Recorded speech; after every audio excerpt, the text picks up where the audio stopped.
여러분, 우리가 이번 캠프에서 무엇을 배우고 있죠? 네, 연합에 대해서 배우고 있습니다. 또 다르게 말하면 하나됨에 대해서 배우고 있죠. 그렇죠?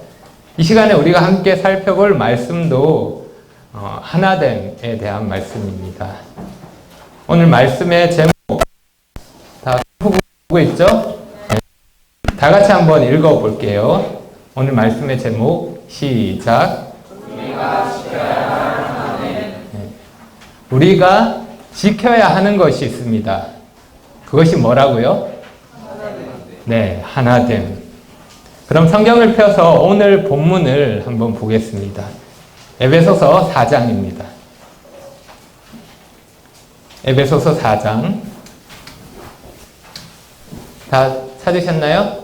네, 에베소서 4장 3절을 제가 읽어볼게요. 3절.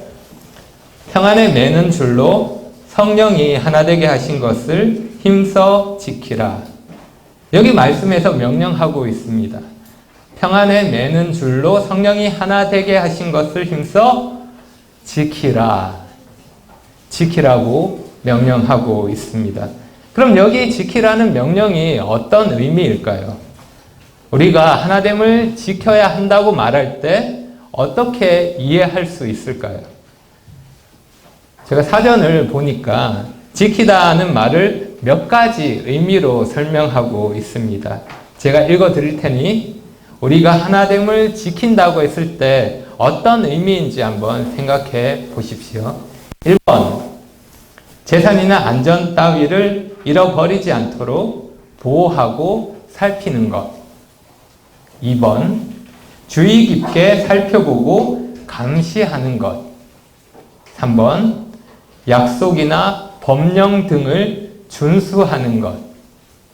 4번, 어떤 상태를 그대로 계속 유지하는 것. 지킨다는 말에 이런 다양한 의미들이 있습니다. 간단하게 말하면 보호하는 것, 감시하는 것, 준수하는 것, 유지하는 것. 하나됨을 지킨다는 말은 어떤 의미일까요? 몇 번일까요? 네, 4번인 것 같나요? 네. 우리말 그대로 생각할 때 하나됨을 지킨다는 말은 그 상태를 계속 유지한다는 의미가 가장 잘 어울립니다. 또한 우리가 이 단어 의미를 확장해서 단어의 원래 의미를 생각해 보면 지키다라고 번역된 단어는 눈으로 보다라는 의미가 있습니다. 그 단어에서 유래된 겁니다. 그래서 어떤 것을 눈으로 보고 계속 그 상태를 유지할 수 있도록 살피는 것입니다. 마치 보물을 지키기 위해 계속 보물을 살피고 유지하는 것, 보물을 보호하는 것, 그런 것으로 생각할 수 있습니다. 왜냐하면 보물을 빼앗으려고 하는 적들이 있기 때문이고 보물을 빼앗으려는 계속되는 공격이 있기 때문입니다. 우리가 가지고 있는 하나됨이라는 소중한 보물을 빼앗으려는 수많은 공격들이 있기 때문에 우리는 이 하나됨을 지켜야 합니다. 그러한 공격이 어떤 공격이든 그러한 공격이 어디로부터 오든지 관계없이 우리는 우리가 가지고 있는 이 하나됨을 그러한 공격에서 지켜야 하는 것입니다. 성경은 우리에게 이것을 분명하게 명령하고 있습니다. 하나됨을 지키라. 우리가 이 명령에서 한 가지 분명하게 알 수 있는 것이 있습니다. 그것은 우리가 이미 하나가 되었다는 사실입니다. 그렇기 때문에 우리가 할 일은 말씀에 따라서 하나됨을 지켜가는 일입니다. 우리는 우리에게 이미 허락된 하나됨을 지켜야 합니다. 하나됨을 무너뜨리려는 공격으로부터 하나됨을 보호해야 합니다. 혹시 우리 가운데 하나되지 못한 모습이 있다면 그 모습을 극복해야 하는 것입니다. 우리 가운데 깨어지고 갈라진 모습이 있다면 회복해야 하는 것입니다. 왜죠? 왜 그렇게 해야 합니까? 우리가 어떤 일을 하는 데 있어서 왜? 라는 질문을 가지는 것은 아주 유익합니다. 물론 왜? 라는 질문으로 다른 사람에게 시비를 걸 수도 있습니다. 안 좋은 의도로 왜? 라는 질문을 사용할 수도 있습니다. 하지만 그런 잘못된 의도로 왜? 라는 질문을 하는 것이 아니라 스스로가 자신이 하는 일에 대해서 왜? 라는 질문을 하는 것은 그 일을 하는 이유를 살펴볼 수 있도록 합니다. 내가 왜 이 일을 하고 있는 거지? 그 일에 대한 적절한 동기를 살필 수 있고 그 일을 하는 목적을 생각할 수 있습니다. 예를 들어 공부에 대해서 생각할 수 있습니다. 여러분은 학생 때 공부를 열심히 했나요? 네, 대답이 없군요. 네. 저는 어땠을 것 같아요? 학생 때 공부 잘했을까요? 네, 저는 공부를 잘하고 못하고를 떠나서 공부를 안 했습니다. 왜 공부를 해야 되는지 몰랐고 관심도 없었고 주위에 공부를 하라고 하는 사람도 없었습니다. 제가 만약 다시 학생이 되어서 공부를 한다면 전보다는 조금 더 열심히 할 것 같습니다. 왜냐하면 지금은 왜 해야 하는지 알고 있기 때문입니다. 우리가 어떤 일에 대해서 왜? 라는 질문에 대해서 적절한 답을 아는 것은 그 일을 하려는 의지와 열정을 불러일으킵니다. 전쟁에서 군인이 자신이 지켜야 하는 것이 무엇인지 알고 왜 지켜야 하는지 확신한다면 전쟁에 임하는 자세가 달라질 것입니다. 전투의 의지가 분명해지는 것입니다. 그런데 왜 하는지 모르고 그냥 남들이 하니까 따라 하는 거면 어떨까요? 남들이 중요하다고 하니까 그런가 보다 하고 따라하면 어떨까요? 그런 마음으로 어떤 일을 한다면, 그런 마음으로 뭔가를 지킨다면 단짝 아주 잠시 열심히 할 수 있겠지만 머지않아 그런 마음은 식어질 것입니다. 머지않아서 똑같이 될 것입니다. 이전으로 돌아가는 겁니다. 그렇게 되지 않으려면 우리는 분명한 이유를 알아야 합니다. 우리에게는 분명한 목적이 필요한 것입니다. 그래서 우리 스스로에게 왜? 라는 질문을 해야 하는 것입니다. 여러분은 왜 여기 왔습니까?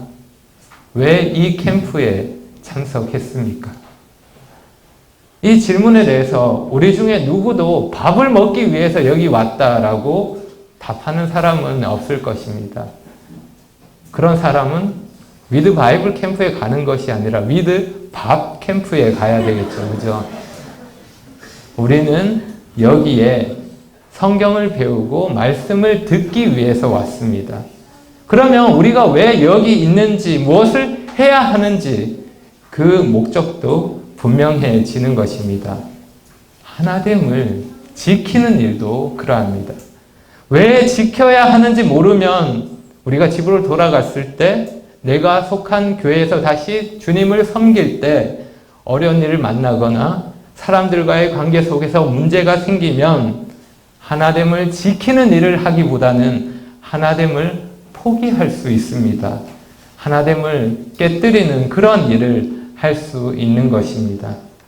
그러니 스스로에게 질문해 보시기 바랍니다. 나는 왜 하나됨을 지켜야 하는가? 여러분은 어떻게 대답하겠습니까? 왜 하나됨을 지켜야 한다고 생각합니까? 그동안 생각해 본 적이 없었다면 이 기회를 통해서 한번 생각해 보십시오. 내가 속한 공동체에서, 내가 속한 교회, 내가 속한 청년회에서, 내가 속한 자매들 모임에서, 내가 속한 형제들 모임에서 그들 가운데 내가 거하면서 하나됨을 지켜야 하는 이유가 무엇일까요? 그냥 마음 맞는 사람들끼리 어울리고 끼리끼리 모여서 문제없이 지내면 되지 않을까요? 굳이 하나 되기 위해서 함께 하다가 다투고 마음을 상하느니 차라리 그냥 적당히 거리를 유지하고 그냥 지내는 것이 좋지 않을까요? 우리는 이러한 여러 가지 생각들과 세속적인 도전들에 대해서 왜? 라는 질문을 통해서 분명한 확신을 가지고 있어야 합니다. 이것이 우리가 오늘 우리가 지켜야 할 하나됨에 대해서 살펴볼 첫 번째 질문입니다. 왜?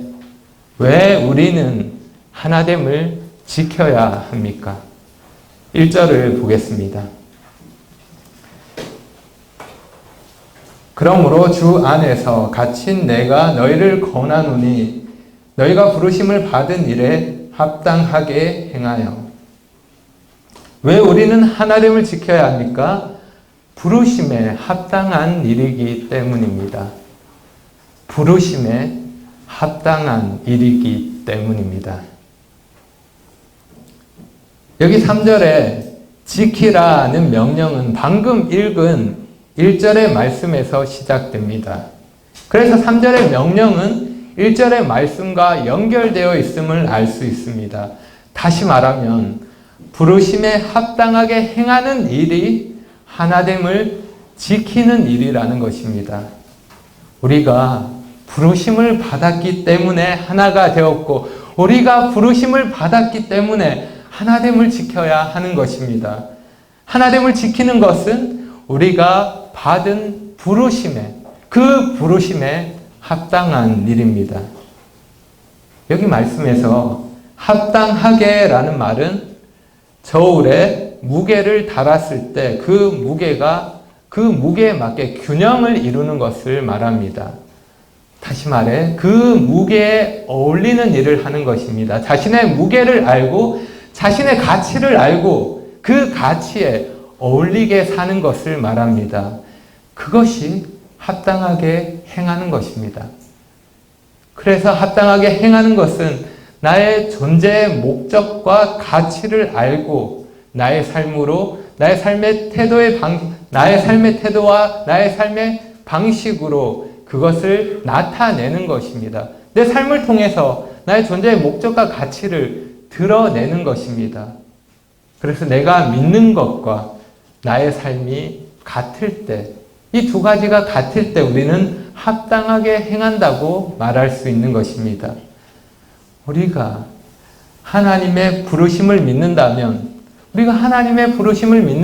그에 따라오는 결과가 그 믿음에 따라 드러나는 것이 하나됨을 지키는 것이라는 것입니다. 여러분 각자에 대한 하나님의 부르심을 알고 계십니까? 우리 각자에 대한 하나님의 부르심을 한번 생각해 보십시오. 여러분이 누군가로부터 부름을 받을 때 어떤 생각이 듭니까? 기분이 좋아집니까? 마냥 좋아할 일은 아닙니다. 왜 그럴까요? 한번 3단계로 한번 생각해 보겠습니다. 첫째 단계, 부름을 받을 때 날 부른 사람에 대한 나의 생각에 따라 달라집니다. 내가 그 사람을 어떻게 생각하느냐에 따라 그 부름을 다르게 생각할 수 있습니다. 만약 날 귀찮게 구는 사람, 못살게 구는 사람이 날 부르면 어떨까요? 좋을까요? 그 부름에 응하기 싫을 것입니다. 반대로 내가 호감을 가지는 사람, 내가 좋아하는 사람이 날 부르면 어떨까요? 그 부름이 좋아서 마음이 설레고 그 부름에 기꺼이 응하게 될 것입니다. 날 부른 그 사람에 대한 나의 생각에 따라 달라지는 것입니다. 둘째 단계, 부름을 받을 때 날 부른 사람의 위치에 따라 달라질 수 있습니다. 내가 싫어하는 사람이 날 부릅니다. 기분이 안 좋죠? 싫죠? 응하기 싫죠? 그런데 그 사람이 정말 특별한 사람이라면 어떨까요? 만약 트럼프 대통령이 같이 햄버거 먹자고 나를 초청한다면 어떻게 하시겠습니까? 그 부름에 대해서 어떻게 하겠습니까? 나 별로 그 사람 비호감인데? 그럴지라도 그 초청에 응할 수 있는 것입니다. 때로는 그 사람에 대한 나의 호감은 별로 중요하지 않게 됩니다. 그 사람의 위치에 따라서 말입니다. 의사가 나를 부르면 어떨까요? 나 의사 별로 싫어하는데 의사가 부르면 어떨까요? 만약 경찰이 나를 부른다면 어떨까요? 좋고 싫고를 떠나서 그 부름 자체가 중요해지는 것입니다. 셋째 단계, 부름을 받을 때 날 부른 사람의 목적에 따라서 달라집니다. 이것이 정말 중요한 것입니다. 날 부르는 사람이 아무리 특별한 사람이라 하더라도 잘못된 목적으로 나를 부른다면 어떨까요? 아무리 대통령이 나를 부른다 하더라도 범죄하는 일을 위해서 나를 부른다면 어떨까요? 응할 수 있을까요? 응할 수 없는 것입니다. 어떤 목적으로 나를 부르느냐에 따라서 달라지는 것입니다. 그러면 이 단계를 통해서 우리를 향한 하나님의 부르심을 한번 생각해 보십시오. 첫째 단계, 날 부른 사람에 대한 나의 생각. 하나님이 여러분을 부르셨습니다. 여러분은 나를 부르신 그 하나님을 어떻게 생각하십니까? 하나님에 대해서 호감을 가지고 계신가요? 나 하나님 싫어. 이런 분 계신가요? 하나님, 내가 좋아할 만한 분이신가요? 날 부르신 그 하나님에 대해서 생각해 보십시오. 그러면 나의 부르심에 대해서 다시 생각할 수 있는 것입니다. 둘째 단계, 날 부른 사람의 위치. 하나님은 어떤 위치에 계신 분이십니까? 하나님은 우리가 감히 그 앞에 설 수 없는 참으로 위대하신 분이십니다. 우리가 상상할 수 없을 만큼 크고 높으신 분이십니다.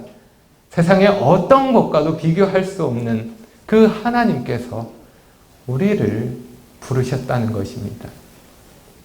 셋째 단계, 날 부른 사람의 목적. 하나님이 쓸모없는 우리를 부르셔서 어떻게 하셨습니까? 하나님의 일을 맡겨주셨습니다. 만약 나에게 재능이 약간 있어서 좀 뛰어난 재능이 있어서 국가대표로 뽑혔다면 어떨까요? 나라를 대표하는 일에 내가 선택받았다면 어떻겠습니까? 그 목적에 따라 나는 선수로서 열심히 할 것입니다. 그것을 자랑스럽게 여길 것입니다. 그런데 그와 비교할 수 없는 일에 하나님이 우리를 하나님 나라의 대표 선수로 부르셨습니다. 한 나라의 대표와는 비교할 수 없는 일입니다. 차원이 다른 부르심입니다. 우리는 차원이 다른 하나님으로부터 차원이 다른 부르심을 받은 자들입니다. 그래서 우리는 그 부르심에, 그 위대한 부르심에, 그 자랑스러운 부르심에 합당하게 행해야 하는 것입니다. 그래서 하나됨을 지키며 살아야 하는 것입니다. 하나됨을 지키며 사는 것이 부르심에 합당하게 행하는 것이기 때문입니다. 여러분, 누가 우리를 부르셨습니까? 하나님께서 우리를 부르셨습니다. 하나님 아버지께서 영원 전부터 구원을 계획하셨습니다. 누가 우리를 부르셨습니까? 예수 그리스도께서 우리를 부르셨습니다. 주님께서 그 일을 위해서 사람으로 이 땅에 오셨고 죽음과 부활과 승천을 통해서 그 모든 계획을 성취하셨습니다. 누가 우리를 부르셨습니까? 성령께서 우리를 부르셨습니다. 우리를 거듭나게 하시고 인치시고 지금도 능력을 주셔서 그분의 뜻을 행할 수 있도록 하십니다. 누가 우리를 부르셨습니까? 삼위의 하나님께서 우리를 부르신 겁니다. 그 하나님께서 우리를 부르셨습니다. 그래서 오늘 본문이 어떻게 시작하고 있습니까? 오늘 본문이 그러므로 라고 시작하고 있습니다. 바울은 하나님의 이 부르심에 대해서 오늘 본문을 말하기 전에 1장에서 3장까지 이것을 설명했습니다. 그리고 그 부르심에 대한 적용으로 오늘 본문을 말씀하고 있는 것입니다. 바울은 지금 이렇게 말하고 있는 것과 같습니다. 지금까지 내가 나눈 이 모든 진리를 따라서 부르심에 합당하게 행하라. 그렇게 이야기하고 있는 것입니다. 하나님의 이 부르심은 절대로 가벼운 부름이 아닙니다. 창조주께서 나를 부르셨다는 것입니다. 그분이 나를 아시고 나를 택하셔서 나를 부르셨다는 것입니다. 무엇을 위해서요? 왜요? 하나됨을 위해서. 하나됨을 지키라고, 그렇게 세상 가운데서 하나됨을 나타내게 하시려고 계속해서 그 하나됨을 지켜가라고 우리를 부르신 것입니다. 여러분 왜 우리가 하나됨을 지켜야 하는지 알겠습니까? 우리가 하나됨을 지키는 것은 부르심에 합당한 일이기 때문입니다. 다음으로 우리가 지켜야 할 하나됨에 대해서 가지는 두 번째 질문입니다. 두 번째 질문, 어떻게입니다. 어떻게 우리는 하나됨을 지킬 수 있습니까? 왜 해야 되는지 알았다면 다음으로 이어지는 질문은 어떻게 그렇게 할 수 있느냐 하는 질문입니다.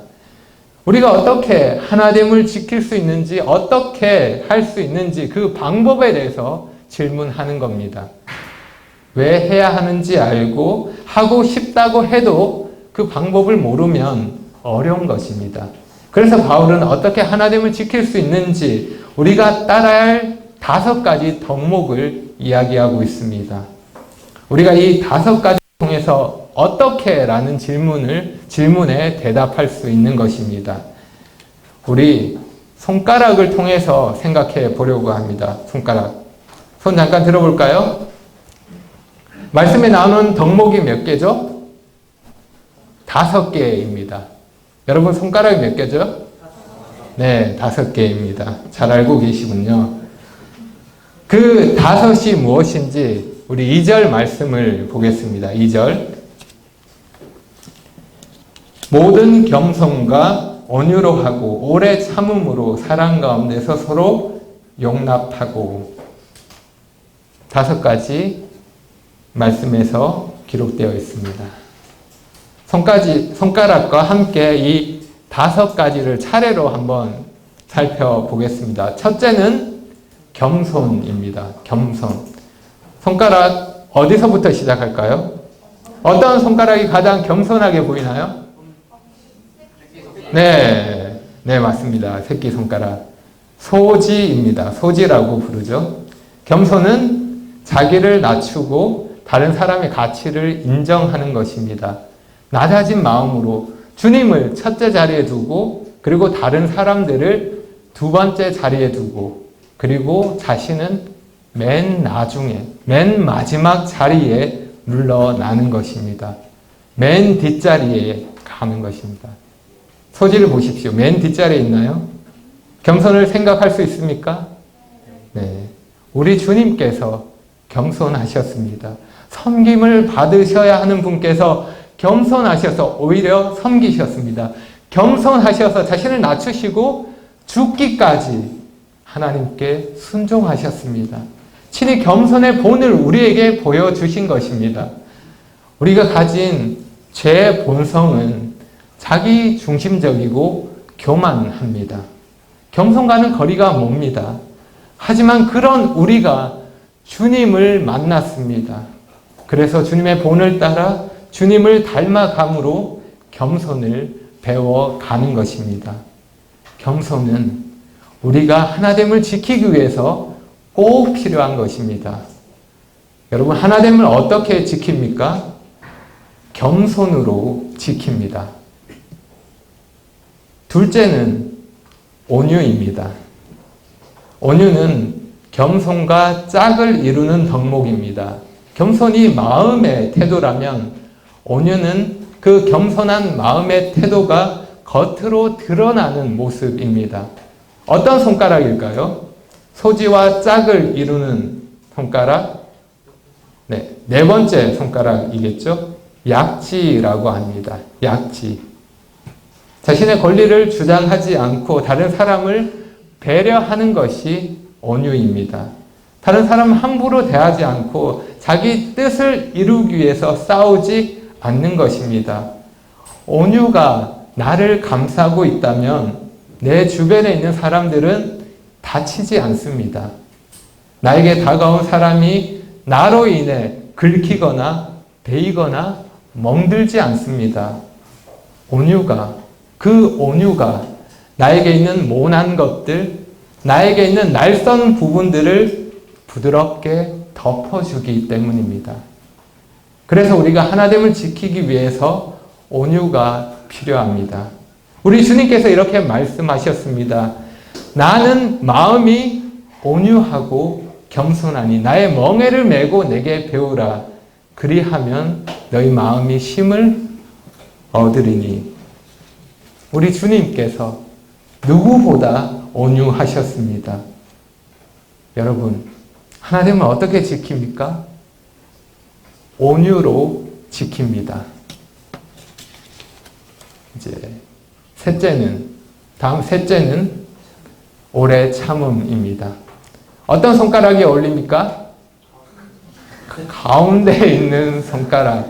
네, 중지입니다. 이 손가락은 좀 위험합니다.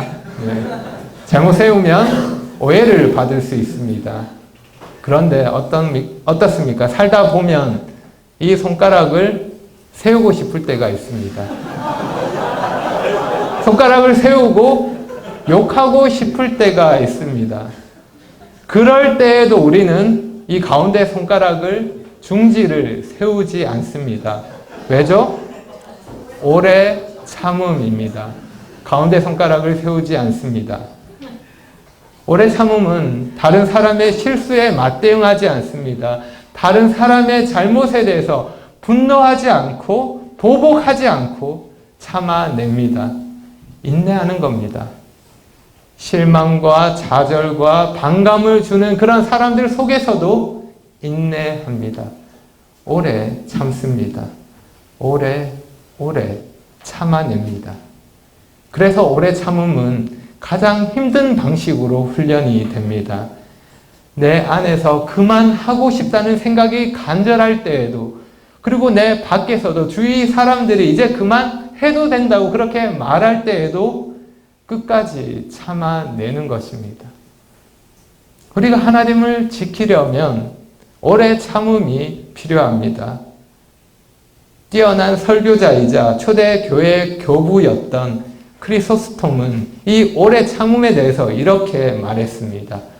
넓고 큰 영혼을 갖는 것이라고 표현했습니다. 넓고 큰 영혼을 갖는 것. 나의 그릇의 크기는, 내 영혼의 크기는 사람들과의 관계 속에서 오래 참음이 보여주는 것입니다. 오래 참음을 통해서 나의 그릇을, 그 크기를 알 수 있는 것입니다. 우리 주님께서 오래 참으셨습니다. 인내하셨습니다. 생명을 내어주시기까지 끝까지 그렇게 참으셨습니다. 여러분, 어떻게 우리가 하나됨을 지킵니까? 오래 참음으로 지킵니다. 넷째는 용납입니다. 용납. 우리 성경에는 어순이 바뀌면서 사랑이 먼저 나오는데 원래는 용납이 먼저 나옵니다. 어떤 손가락입니까? 집게 손가락, 검지입니다. 검지로 다른 사람을 지적하고 다른 사람 잘못을 들추어내고 다른 사람을 욕하는 것이 아니라 용납하는 것입니다. 용납은 다른 사람을 향한 이 손가락질을 접는 것입니다. 그래서 용납은 사람들과의 관계 속에서 윤활유와 같은 그런 역할을 합니다. 용납하는 사람은 다른 사람을 용서하고 이해하고 동정합니다. 그 사람의 연약함을 받아줍니다. 그렇게 다른 사람을 따뜻하게 품어주는 것입니다. 왜 그렇게 합니까? 주님께서 나를 먼저 그렇게 품어주셨기 때문입니다. 때로 다른 사람이 나에게는 짐이 될 수 있습니다. 나에게 짐처럼 느껴지는 사람들이 있습니다. 저 사람이 없으면 내가 좀 편해질 것 같은데, 저 사람 정말 나에게 부담이 되는데, 불편한데, 이런 사람들이 우리 주변에 얼마든지 있는 것입니다. 그럼에도 불구하고 나는 그 사람에 대해서 아무것도 요구하지 않고 기꺼이 그 짐을 지어주는 것입니다. 그 사람을 받아주는 것입니다. 왜 그렇게 합니까? 주님께서 먼저 나를 그렇게 받아주셨기 때문입니다. 주님께서 나를 먼저 용납하셨기 때문입니다. 그래서 나도 다른 사람에 대해서 용납하는 것입니다. 때로 불편한 사람이다 하더라도, 짐처럼 느껴지는 사람이라 하더라도 용납하는 것입니다. 물론 용납한다는 것은 모든 것을 다 받아주고 죄까지 용납하는 것은 아닙니다. 다른 사람에 대해서 자비와 은혜를 베푸는 것을 말하는 것입니다. 예수님은 죄인을 차별 없이 받아주셨습니다. 죄인들을 용납하셨습니다. 하지만 예수님은 그들의 죄를 용납하지는 않으셨습니다. 그래서 예수님을 만난 죄인들은 죄를 버리고 변화되었습니다. 우리도 그러해야 합니다. 우리는 서로가 서로를 용납하면서 더 주님을 닮은 모습으로 그렇게 함께 변화를 이루어 가야 하는 것입니다. 여러분, 하나님은 어떻게 지킵니까? 용납으로 지킵니다. 용납. 다섯째는 사랑입니다. 마지막 남은 손가락, 엄지입니다. 사랑이 엄지척입니다. 하나님을 지키는데 가장 중요한 것 뭐라고요? 사랑입니다. 사랑. 엄지는 모든 손가락과 짝을 이룹니다. 짝이 되죠? 네. 사랑이 그러합니다. 겸손과 온유, 오래 참음과 용납, 이 모든 것이 사랑 가운데서 행해집니다. 사랑은 아무런 보상을 바라지 않는 무조건적인 헌신입니다. 자신의 유익을 구하지 않고 다른 사람의 유익을 구하는 것입니다. 감정이나 느낌이 아니라 의지적인 행위입니다. 우리는 이러한 사랑을 주님을 통해 배웁니다. 주님이 보여주신 사랑을 통해서 사랑이 무엇인지 알고 사랑이 무엇인지 느끼고 그 사랑을 깨닫게 되는 것입니다. 주님께서 우리를 사랑하셨습니다. 자신의 생명으로 우리를 사랑하셨습니다. 여러분, 하나님은 어떻게 지킵니까?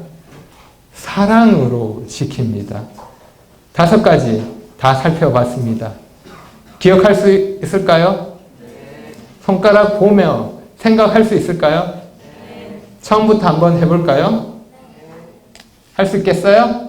네. 첫째, 둘째, 셋째, 넷째, 다섯째. 네, 좋습니다. 이 5가지를 요약하면 뭘까요? 주님의 본을 따르는 것입니다. 주님의 본을 따르는 것으로 말할 수 있습니다. 주님의 본을 따르는 것.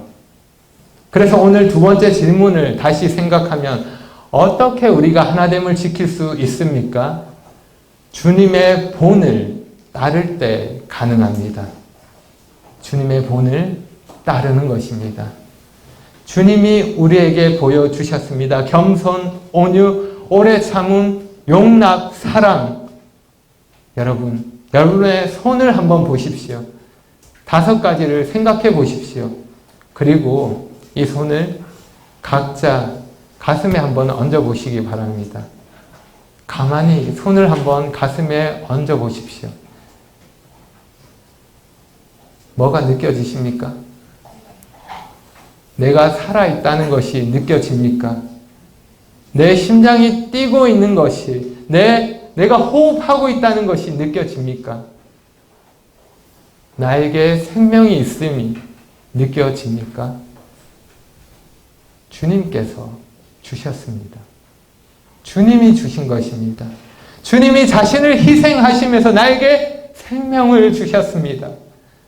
그래서 나는 주님께서 주님에게 생명을 받은 자로서 주님의 본을 따릅니다. 어떻게 해요? 하나됨을 지키기 위해서 겸손하고 온유하고 오래 참고 용납하며 사랑으로 행합니다. 그렇게 주님의 본을 따라가는 것입니다. 나에게 생명 주신 주님을 기억하며 따라가는 것입니다. 때때로 우리는 관계 속에서 어려움을 만나게 됩니다. 그럴 때 누군가가 나를 힘들게 하고 그 사람과 함께 하는 것이 힘들다고 느껴질 때, 그렇게 우리가 가지고 있는 하나됨이 공격받는다고 생각이 될 때, 그때마다 손가락을 보면서 이 5가지를 생각하시기 바랍니다. 그리고 가슴에 손을 얹고 나에게 생명 주신 그 주님을 기억하시기 바랍니다. 그렇게 하시겠습니까? 마지막으로 우리가 지켜야 할 하나됨에 대해서 3번째 질문입니다. 그래서 우리는 무엇을 해야 합니까? 힘써 지켜야 합니다. 그냥 지키는 것이 아니라 힘써 지켜야 합니다. 사실 3번째 질문은 질문이라고 하기보다 결론이라 할 수 있습니다. 질문이기보다 결론입니다. 그래서 우리가 하나됨을 힘써 지켜야 합니다. 3절을 다시 보겠습니다. 3절 말씀. 평안에 매는 줄로 성령이 하나 되게 하신 것을 힘써 지키라. 여러분, 우리가 해야 할 일은 하나됨을 힘써 지키는 일입니다.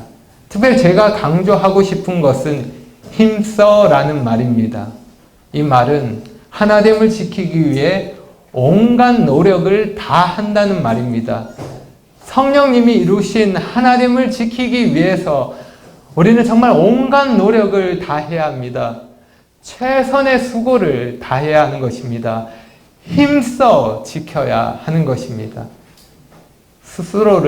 우리 각자 스스로를 한번 돌아보시기 바랍니다. 나는 하나됨을 지키기 위해서 온갖 노력을 다 하고 있는가? 지금 내가 하고 있는 일이, 지금 내가 하고 있는 삶의 태도와 방식이 우리의 하나됨을 지키기 위한 최선의 노력인가? 한번 살펴보시기 바랍니다. 우리가 훗날 주님을 직접 만나게 되었을 때, 우리가 주님 그 앞에 섰을 때 주님이 이렇게 물으신다면 어떻게 답할 수 있을까요? 너는 내가 허락한 하나됨을 힘써 지켰느냐? 어떻게 답할 수 있을까요? 여러분, 우리 모두는 특별한 존재입니다. 우리 모두는 다 다릅니다. 우리에게 있는 기질, 재능, 경험, 생각, 관심사, 취향, 환경 모두 다릅니다. 이런 다른 배경을 가진 사람들, 이렇게 다른 사람들이 함께 모여서 하나가 되어서 평화롭게 지내는 것, 불가능한 일 아닐까요? 우리가 살고 있는 세상은 냉혹하게 자기 이익을 위해서 움직입니다. 자기가 가장 우선되고 자신을 위해 살아갑니다. 이런 세상에서 우리가 다른 사람과 함께 하나됨을 이루며 산다는 것, 이상적인 목표일 뿐 할 수 없는 일 아닌가요? 함께 하기보다 서로 그냥 각자의 길을 편하게 가는 것이 좋지 않을까요? 아닙니다. 이 불가능해 보이는 일을 우리 주님이 가능하게 하셨습니다. 성령이 우리를 하나 되게 하신 것입니다. 그리고 주님은 우리의 그 하나됨을 세상 가운데 우리를 통해 드러내시며 주님의 놀라운 능력과 주님이 하신 일의 결과, 그 영광을 드러내기를 원하십니다. 우리를 통해서 그 일을 하기를 원하시는 것입니다. 교회를 통해서 그 일을 보여주기를 원하십니다. 우리가 하나됨을 지켜갈 때, 주님의 본을 따라서 하나됨을 지켜갈 때 하나님이 우리를 부르신 그 부름에 따라서 합당하게 생활할 때, 그렇게 살아갈 때 가능한 일입니다. 불가능한 일이 아닙니다. 여러분에게 질문합니다. 당신은 성령이 하나 되게 하신 것을 힘써 지키기로 헌신하시겠습니까? 그렇게 하는 것이 우리가 부르심 받은 것에 합당하게 행하는 일입니다. 그렇게 사는 것이 부르심 받은 것에 합당하게 사는 것입니다. 기억하시기 바랍니다, 여러분. 기억하십시오. 우리에게 하나됨은 지키라고 있는 것입니다. 지키라고 하나됨이 있는 것입니다. 깨트리라고 존재하는 것이 아닙니다. 그러니 여러분, 하나됨을 지키십시오. 힘써 하나됨을 지키시기 바랍니다. 기도하겠습니다.